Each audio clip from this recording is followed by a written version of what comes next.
Hello friends, welcome back to my English study channel. আমি মধু আরও একটা নতুন ভিডিও নিয়ে চলে এসেছি তোমাদের কাছে। সো কেমন আছো তোমরা? আশা করি তোমরা সবাই খুব ভালো আছো, আমিও খুব ভালো আছি। আজকের থাম্বনেল দেখে তোমরা নিশ্চয়ই জেনে গেছো যে আজকের টপিক কি। হিসেব অনুযায়ী আজকে রাইটিং টপিকসের ওপর আমার আলোচনা করার কথা, কারণ আমি বলেছি তোমাদেরকে যে সপ্তাহে দুদিনের ভিডিওর মধ্যে একদিন থাকবে গ্রামাটিক্যাল টপিকসের ওপর এবং একদিন রাইটিং টপিকসের ওপর। তো আজকে রাইটিং টপিকসের ওপরই আমি আলোচনা করতে চলেছি এবং আজকে যেটা টপিক সেটা হচ্ছে ক্লাস 10 এর যে টেক্সট বুক ব্লিস, সেখানে 47 পেজে দেখবে একটা ডায়ালগ রাইটিং আছে, বা আমরা যেটাকে ইমাজিনারি কনভারসেশন বলতে পারি। সেটা হচ্ছে একজন বাইসাইকেল রিপেয়ারিং শপকিপারের সঙ্গে ইউ বলা আছে বইয়েতে, অর্থাৎ যে ডায়লগ রাইটিংটা করবে তার সাথে ওই রিপেয়ার শপকিপারের কথোপকথন। ডায়লগ মানে আমরা জানি ইমাজিনারি কনভারসেশন। তো এই টপিকটার ওপরে কিভাবে লিখতে হবে বা কি সহজ পদ্ধতিতে লিখলে নাম্বারও আসবে এবং তোমরা বুঝতেও পারবে, সেটাই আজকে আমি তোমাদের সাথে ভিডিওতে আলোচনা করব। এই টপিকটার ওপরেই একটা ডায়লগ রাইটিং করে আমি তোমাদেরকে আজকে দেখাবো।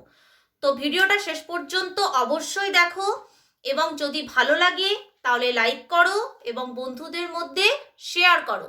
আর কেমন লাগলো সেটা অবশ্যই কমেন্ট করে জানিও। আর আমার চ্যানেলের পাশে থাকতে এবং এরকম ভিডিও আরও পেতে চাইলে আমার নতুন বন্ধুরা যারা আমার চ্যানেলে প্রথমবার দেখছো তারা প্লিজ সাবস্ক্রাইব করে দিও এবং পাশে থাকা বেল আইকনটি প্রেস করে দিও। তাহলেই যখনই আমি কোনো নতুন ভিডিও আপলোড করব সবার আগে নোটিফিকেশনস পৌঁছে যাবে তোমাদের কাছে। তো চলো আর বেশি কথা না বাড়িয়ে দেখে নিই এই টপিকের ওপর আমরা কিভাবে ডায়লগ রাইটিং করলে সেটা ভালো হবে, বুঝতেও সুবিধা হবে এবং নাম্বারও আসবে।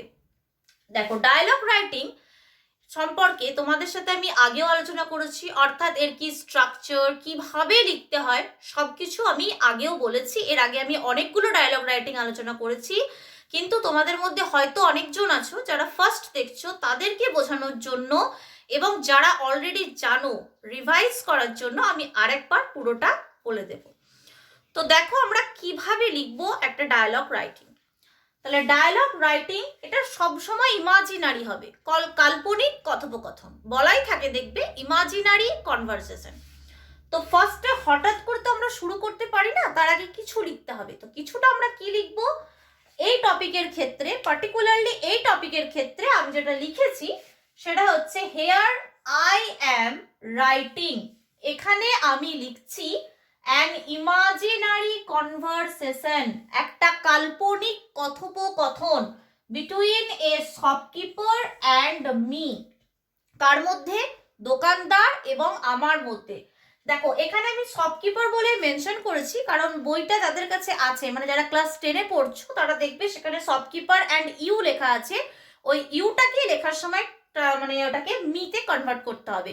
আর যারা ক্লাস 10-এ পড়ো না তাদেরও এটা সুবিধা হবে, হয়তো টপিকটা না হতে পারে কিন্তু কিভাবে ডায়লগ রাইটিংটা হবে সেটা, এবং কে বলতে পারে যে এই টপিকের ওপর তোমাদেরও কোয়েশ্চেন পড়বে না। তো এক্ষেত্রে কিন্তু সবারই সুবিধা হবে। তাহলে এটা কিন্তু আমরা ফার্স্টে লিখবো, হট করে শুরু করব না। কি লিখবো না, here I am writing an imaginary conversation between a shopkeeper and me.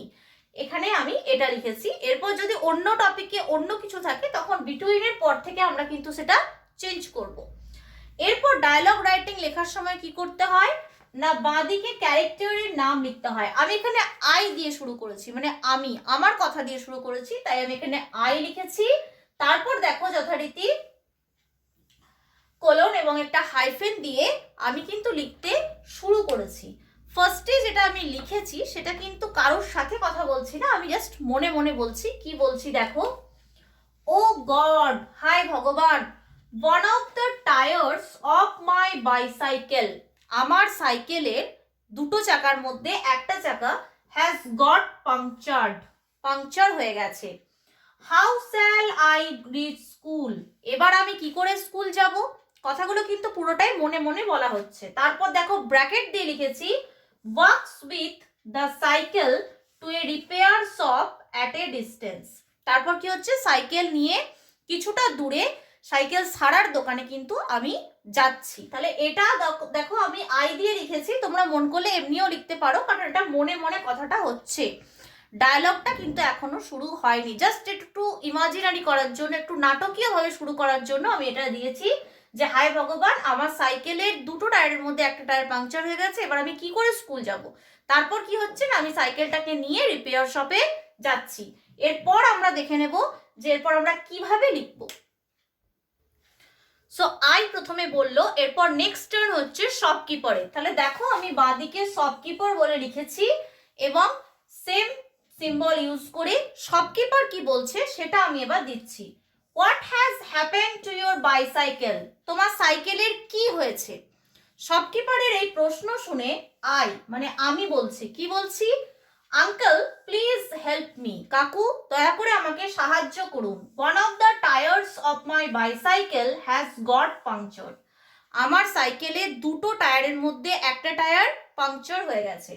তাহলে বুঝতে পারছো কিভাবে লিখতে হবে, বাঁ দিকে কিন্তু ক্যারেক্টারের নামগুলো লিখতে হবে এবং ডান দিকে তারা কি বলছে তাদের উক্তিগুলো কিন্তু লিখতে হবে। এরকম ভাবে প্রপারলি মেনটেন করতে হবে।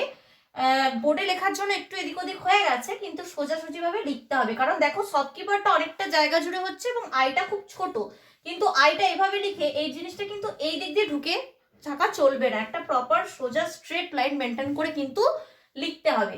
তাহলে আমরা কি দেখলাম, এখানে আরেকটা গ্রামাটিক্যাল ব্যাপার যেটা থাকে, অনেক সময় আমরা কি করি, আমরা লিখে ফেলি যে মাই bicycles tyre has got punctured, কিন্তু যেগুলো জড় বস্তু ইনঅ্যানিমেট অবজেক্ট সেগুলোতে কিন্তু অ্যাপোস্ট্রোফিয়াস হয় না, বাইসাইকেলস টায়ার হবে না, কি হবে the tyre of my bicycle. কিন্তু যেহেতু বাইসাইকেলের দুটো টায়ার থাকে তাই আমি লিখেছি ওয়ান অফ দ্য টায়ার্স, মানে দুটোর মধ্যে একটা কিন্তু পাংচার হয়ে গেছে। সেই কথাটা শুনে শপকিপার কি বলছেন না, শপকিপার বলছেন ওকে ঠিক আছে, লিভ দ্য সাইকেল হেয়ার, সাইকেলটা এখানে রেখে যাও, অ্যান্ড কাম এবং এসো। এরপর কি আছে চলো আমরা দেখে নিই। তাহলে আমরা কি করেছিলাম, কাম দিয়ে শেষ করেছিলাম, কিন্তু দেখো অনেক সময় এটা হয় যে অনেকটা লেখার পর পেজ টার্ন হয়ে যায়, তখন সেক্ষেত্রে ডায়লগ রাইটিং এর ক্ষেত্রে কি করতে হবে না, যার ডায়লগ চলছে যে ক্যারেক্টারে, যেমন আমরা দেখলাম শপকিপারের ডায়লগটা চলছিল, আমাকে কিন্তু আবার শপকিপারই লিখতে হবে, শপকিপার লেখার পর তার ফুল ডায়লগটা কমপ্লিট করতে হবে। তাহলে কি ছিল, কাম, তারপর হচ্ছে আফটার অ্যান আওয়ার, তার মানে তোমার সাইকেলটা রেখে যাও এবং 1 ঘন্টা পরে ফিরে এসো। সেটা শুনে আই কি বলছে, আই বলছে but I must reach school by 11 AM, কিন্তু আমাকে 11টার মধ্যে স্কুলে পৌঁছতে হবে, অ্যাজ যেহেতু I have English exam today, আজকে আমার ইংরেজি পরীক্ষা আছে। এটা শোনার পর শপকিপার বলছে I am now repairing another cycle, আমি এখন অন্য সাইকেল ঠিক করছি, I can not help you, আমি তোমাকে সাহায্য করতে পারবো না। এরপর চলো দেখি বাকিটা কি করে আমরা লিখবো। তাহলে আগের টার্নটা ছিল আই শপকিপারে, তিনি কি বললেন যে তিনি অন্য সাইকেল বাগাচ্ছেন তাই তিনি এটা কোনো সাহায্য করতে পারবেন না। এরপর দেখো আই কি বলছে, আই বলছে মানে আমি বলছি আঙ্কেল প্লিজ হেল্প মি, কাকু দয়া করে আমাকে সাহায্য করুন। This is my test exam, এটা আমার টেস্ট পরীক্ষা। If I don't appear at this exam, যদি আমি এই পরীক্ষায় পাশ করতে না পারি বা বসতে না পাই, I would not be sent up for the final exam, তাহলে আমাকে ফাইনাল এক্সামে পাঠানো হবে না। এটা শুনে শপকিপার বলছেন you should have told me about it earlier, তোমার এটা আমাকে আগে বলা উচিত ছিল। জাস্ট ওয়েট, একটু অপেক্ষা করো, for 15 minutes, sorry just wait for 15 minutes, 15 minute একটু অপেক্ষা করো। চলো চলো দেখে নি, প্রায় হয়েই এসছে। এরপর আমরা কি লিখবো, এবার দেখো নেক্সট টার্ন হচ্ছে আই, আই কি বলছে থ্যাংক ইউ আঙ্কেল, ধন্যবাদ কাকু, ইউ হ্যাভ সেভড মি, আপনি আমাকে বাঁচিয়ে দিলেন। How much should I pay, আমাকে এর জন্য কত দিতে হবে। তখন শপকিপার বলছেন 10 রুপিস, 10 টাকা। তারপরে নেক্সট টার্ন হচ্ছে আই, আই বলছে হেয়ার ইট ইজ, এই নিন, আই মাস্ট হারি নাও, এখন আমাকে তাড়াতাড়ি করতে হবে। সি ইউ লেটার, আপনার সাথে পরে দেখা হবে। শপকিপার বলছে wish you good luck in exam, তোমার খুব ভালো হোক পরীক্ষায়, মানে তাকে জাস্ট আশীর্বাদ করছে যে ভগবান তোমার সাথে থাকুক, তোমার ভাগ্য তোমার সাথে থাকুক তোমার পরীক্ষার জন্য। এতদূর বলে কিন্তু আমাদের ডায়লগ রাইটিংটা এখানেই কমপ্লিট হচ্ছে শপকিপারের কথা শেষ করে। তো এভাবেই কিন্তু ডায়লগ রাইটিং লিখতে হবে, বিভিন্নভাবে লেখা যায়, এরকমও লেখা যায়, তোমরা চাইলে অন্যভাবেও লিখতে পারো। আমি জাস্ট তোমাদেরকে স্ট্রাকচারটা বোঝানোর জন্য বা কিভাবে লিখতে হবে সেটুকু দেখানোর জন্য এক্সাম্পল স্বরূপ এটাকে রেখেছি। তো আজ এই টপিকের উপর আমার ভিডিও আজকে এখানেই কমপ্লিট হচ্ছে। আশা করি তোমরা বুঝতে পেরেছো। যদি কোথাও কোনো রকম ডাউটস থাকে তাহলে অবশ্যই কমেন্ট করে জানিও। নেক্সট ভিডিওতে আবার দেখা হচ্ছে। Till then stay safe and healthy. Thank you, bye by.